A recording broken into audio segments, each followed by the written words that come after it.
नमस्कार। सबसे बड़ा सवाल देख रहे हैं आप और मैं हूं आपके साथ दिव्या सिंह।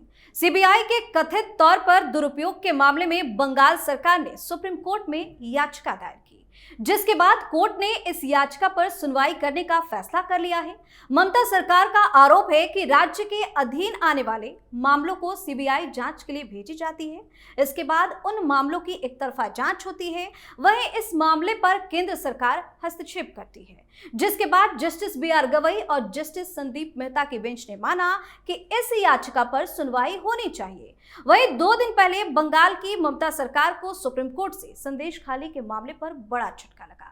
दरअसल सीबीआई जांच के खिलाफ दायर याचिका को कोर्ट ने खारिज कर दिया और कहा गया कि संदेश खाली में जमीन हड़पने और जबरन वसूली के मामलों की कोर्ट की निगरानी में ही सीबीआई जांच जारी रहेगी।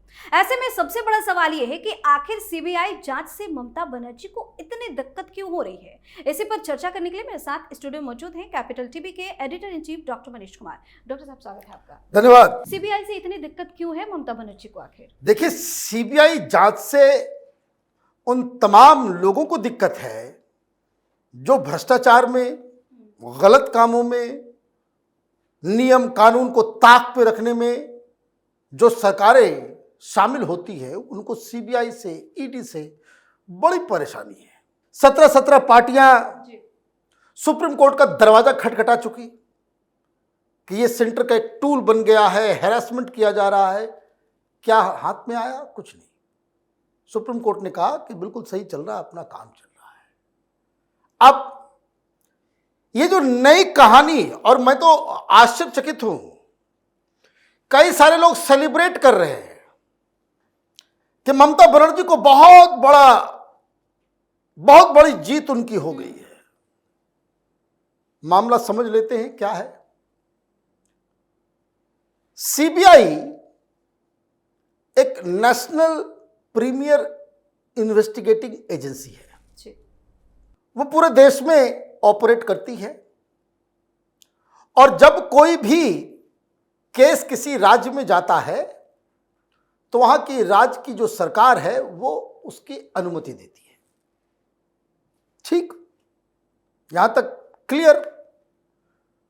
ममता बनर्जी के ऊपर जब लगातार ये नोटों का पहाड़ मिल रहा था, ये हो रहा था, वो हो रहा था कि सीबीआई तंग कर रही है, तो सीबीआई को बंगाल में घुसने नहीं देंगे।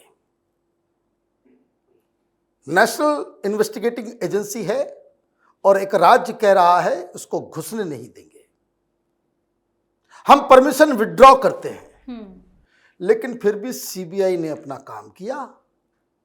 एक के बाद एक केसेस जो है आते गए। यहां मसला कानून का है। सुप्रीम कोर्ट में यह अर्जी लगाई गई कि हमारे मना करने के बावजूद सीबीआई जो एक्शन ले रही है, ये जो है सेंटर की तरफ से इलीगल कार्रवाइयां चल रही है। अब मामला आज आया तो केंद्र सरकार की तरफ से कहा गया कि भाई ये तो मेंटेनेबल ही नहीं है, ये सुनने लायक केस नहीं है। तो कानून की दृष्टि से जज साहब को, सुप्रीम कोर्ट के बेंच को लगा कि चूंकि ये सेंटर स्टेट के रिलेशन का मसला है, इसलिए इसमें कम से कम सुनवाई तो की जा सकती है। तो सुनवाई होगी। अगस्त में 13 तारीख की तारीख लगी है। अब इसमें कोई जीत हार की बात नहीं है। अब इसके दूसरे पहलू को समझना जरूरी है। जितनी भी केसेस वहां पे सीबीआई डील कर रही है, वो आदेश केंद्र सरकार ने नहीं दिया। ये सारे इनके परमिशन ना देने के बावजूद कि सीबीआई को नहीं घुसने देंगे, ये कोलकाता हाईकोर्ट के तरफ से सीबीआई जांच बिठाई गई है। क्योंकि हाईकोर्ट ने सीधे सीधे, चाहे वो मसला चुनाव के बाद हुए वायलेंस का हो, संदेश खाली का हो, चाहे वो गौ तस्करी का हो, चाहे वो कोयला घोटाले का हो, चाहे वो टीचर भर्ती घोटाले का हो, ये तमाम केसेस में ये हाईकोर्ट ने कहा कि सीबीआई से जांच कराओ, पुलिस पे हमें कोई भरोसा नहीं है। पुलिस पे हमें कोई भरोसा नहीं है। अब आपने ममता बनर्जी का, इसको कह सकते हैं कि मनोबल को और बढ़ाने का काम किया है केंद्र सरकार ने। केंद्र सरकार ने मनोबल बढ़ाने का काम किया है। कैसे, ये भी समझ लीजिए। ऐसे तो हर राज्य में अगर सब जगह ममता बनर्जी टाइप के मुख्यमंत्री हो जाए तो देश तो खत्म हो जाएगा, चलेगा ही नहीं। क्यों नहीं चलेगा, सुन लीजिए। सीबीआई जाती है पूछताछ करने राजीव कुमार को, ममता बनर्जी की पुलिस सीबीआई के अधिकारियों को ही पुलिस थाने में बंद कर देती है, पिटाई भी करती है। ह्यूमन राइट कमीशन की तरफ से कोर्ट के द्वारा गठित कमिटी, वो पोस्ट इलेक्शन वॉयलेंस के बाद वो जाती है, वहां उसको खदेड़ दिया जाता है। सीबीआई वाले जाते हैं, उनकी पिटाई कर देते हैं। ईडी वाले जाते हैं, उनकी पिटाई कर दी जाती है। और आप क्या करते हैं? आप इंतजार करते हैं, चुप्पी साध लेते हैं। केंद्र सरकार आप कोई एक्शन नहीं लेंगे तो उनको लगता है कि भाई कि फिर क्या है। फिर उसके बाद सब कुछ होता रहता है, फिर चुनाव आता है, फिर पिटाई होती है। बीजेपी के लोगों को पीट पीट के ये लोग तबाह बर्बाद। भाई इससे ज्यादा शर्मनाक स्थिति भारतीय जनता पार्टी के लिए क्या होगी कि चुनाव नतीजों के बाद भारतीय जनता पार्टी को सेफ हाउस बनाना पड़ता है, कहां जहां अपने कार्यकर्ताओं को छुपा के रखे। और महिला कार्यकर्ता को सरेआम पीटा जाता है। महिला कार्यकर्ता को सरेआम पीटा जाता है, सिर्फ पिटा ही नहीं जाता। रिपोर्ट्स है इस तरह के, भारतीय जनता पार्टी के लोग खुद बताते हैं कि बीजेपी समर्थकों को वहां बलात्कार झेलना पड़ता है। बीच बाजार में कान पकड़ के उठक बैठक करवाते हैं ये लोग कि तुमने बीजेपी को क्यों वोट किया। अभी तो एक के बाद एक ऐसे ऐसे वीडियो सामने आ रहे हैं जो रूह कंपा देने वाले। वो सब आएगा, ये सिलसिला रुकेगा नहीं। क्यों? क्योंकि केंद्र सरकार ममता बनर्जी से पंगा नहीं लेना चाहती, डर गई। आप कोई एक्शन नहीं लेते, आपके लोग मार ट्वीट पे खेल, भाई ट्वीट ही करना, भाई खेलो ट्वीट ट्वीट। हिंदुओं को काटा जा रहा है, मारा जा रहा है, वहां पे एक से एक पाबंदियां लगाई जाती है, डर के मारे कोई कुछ नहीं बोलता। तो कानून ताक पे है, तो कपिल सिब्बल जैसे वकील हैं जो और सुप्रीम कोर्ट के ऊपर दबाव डाल देंगे। भाई ये नहीं मैं भूल सकता, क्या ही कपिल सिब्बल है जिसने कहा कि राम मंदिर का फैसला भी नहीं आना चाहिए, चुनाव के बाद आना चाहिए, और सुप्रीम कोर्ट ने चुनाव के बाद फैसला दिया। ये देश ऐसे चलेगा? अभी तो कुछ नहीं हुआ है। भारतीय जनता पार्टी को तो सोचना चाहिए। अभी वहां के गवर्नर साहब कह रहे हैं, लिखित में कंप्लेन कर रहे हैं, किसका? तो पुलिस कमिश्नर का और एक डीसीपी का। गवर्नर के ऊपर ही मोलेस्टेशन का आरोप लगा दिया जाता है, पब्लिकली बेइज्जत किया जाता है। गवर्नर ऑफिस में कौन घुसेगा नहीं घुसेगा उसका बॉडी चेक होता है, आई कार्ड चेकिंग होती है परमिशन के बावजूद भी। भाई क्या बच गया? क्या बच गया? भाई अब तो यही होगा किसी दिन कि अमित शाह जाएंगे, वहां पे गाड़ी रोक दी जाएगी।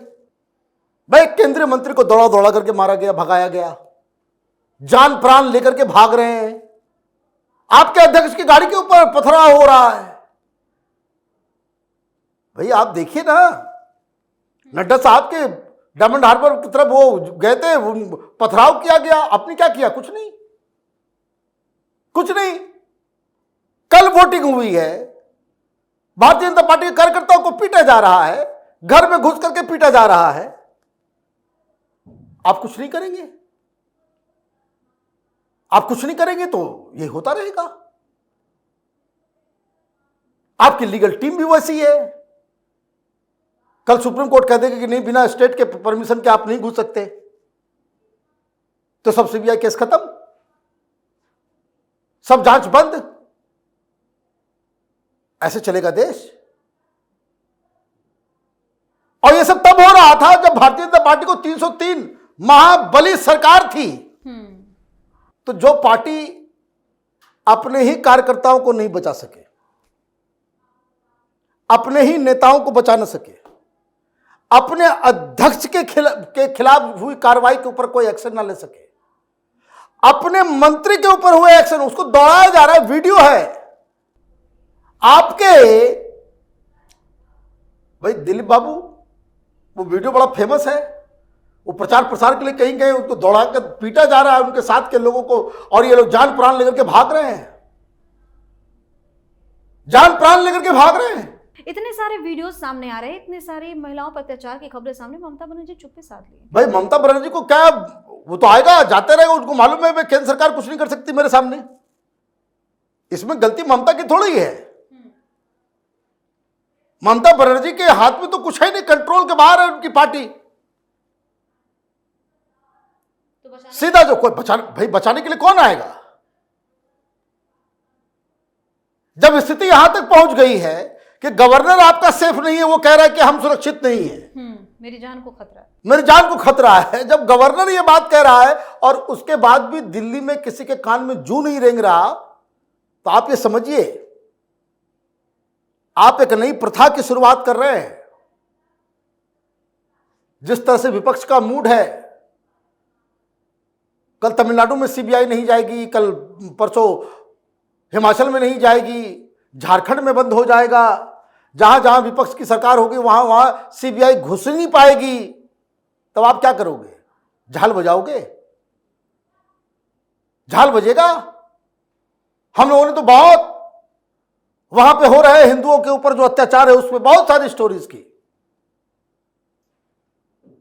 बहुत जगह शिकायत भी हुई, चैनल को बैन करने तक का मामला आ गया। हम लोग कोई पब्लिसिटी नहीं करना चाहते कि हमारे ऊपर ये कार्रवाई हो रही है, वो कार्रवाई हो रही, नहीं चाहते वो लोग, लेकिन हकीकत तो यही है कि वहां का कार्यकर्ता भी बोलता है भाई क्या करें। तो ये हाल रहा तो बंगाल में अभी सीटें कम हुई है, वो पुनः मूसिको भवा। भारतीय जनता पार्टी ऑलरेडी अपनी इस चुप्पी की वजह से, अपनी इस इनएक्शन की वजह से बंगाल में कभी भी चुनाव होगा नहीं जीत पाएगी, जीत ही नहीं सकती है। भाई कार्यकर्ता आपके लिए काम क्यों करेगा? आप उसकी सुरक्षा नहीं कर सकते, भाई वहां पे कानून नहीं चल रहा, आप कोई एक्शन भी नहीं ले पा रहे हो। गवर्नर, अरे भाई गवर्नर नहीं लड़ सकता, हटाइए उसको, किसी मजबूत आदमी को भेजिए जो अपनी अथॉरिटी को वहां पे इस्तेमाल कर सके। तो ये सारी चीजें हैं। तो अभी कोर्ट के अंदर कुछ हुआ नहीं है, कोर्ट में होगा भी नहीं कुछ, ये भी मैं आपको बता दूं। कोर्ट में सुनवाई होगी, 3-4 तारीख पड़ेगी, नोटिस दिया जाएगा, इधर उधर 2 साल 3 साल बीत जाएंगे इसी में, 2 साल 3 साल बीत जाएंगे इसी में, क्योंकि उस पर फैसला भी आने वाला है। और फैसला आएगा भी तो सीबीआई के पक्ष में ही आएगा। क्यों आएगा? क्योंकि अपने मन से सीबीआई कहीं जाती नहीं है, सीबीआई को बुलाया जाता है। अदर स्टेट गवर्नमेंट बुला सकती है, केंद्र सरकार बुला सकती है, या फिर सुप्रीम कोर्ट और हाई कोर्ट बुला सकती है। इन तमाम केसेस में हाई कोर्ट ने बुलाया है, तो ममता बनर्जी की कोई जीत नहीं हो रही है। लेकिन ये एक गलत ट्रेंड है, ये एक गलत ट्रेंड है। अगले केस में आप देखिएगा, you just mark my word, कि अगली बार किसी नए केस में सीबीआई जाएगी, ईडी जाएगी, तो जैसे पिछली बार पिटाई हुई है फिर पिटेंगे ये लोग। ऐसा माहौल बंगाल का बना हुआ है। बहुत बहुत धन्यवाद सर तमाम जानकारी के लिए। धन्यवाद। तो सीबीआई जांच को रोकने के पीछे ममता बनर्जी की खास मकसद दिखाई दे रही है। जिस तरह के हालात अभी पश्चिम बंगाल में बने हुए हैं, लगातार महिलाओं पर अत्याचार की खबरें आ रही हैं, उसके बाद से ममता बनर्जी सवालों के घेरे में है। लेकिन सबसे इतर ममता अपने पार्टी के भ्रष्ट नेताओं को बचाने में जुटी हुई है, ऐसे आरोप लग रहे हैं। सबसे बड़ा सवाल में आज के लिए इतना ही। अगर आपने अभी तक हमारे चैनल को सब्सक्राइब नहीं किया है तो सब्सक्राइब कर लीजिए, हमारे वीडियो को लाइक कीजिए, शेयर कीजिए, हमारे वीडियो पर कमेंट करके जरूर बताएं कि आपको हमारी खबर कैसी लगी। धन्यवाद।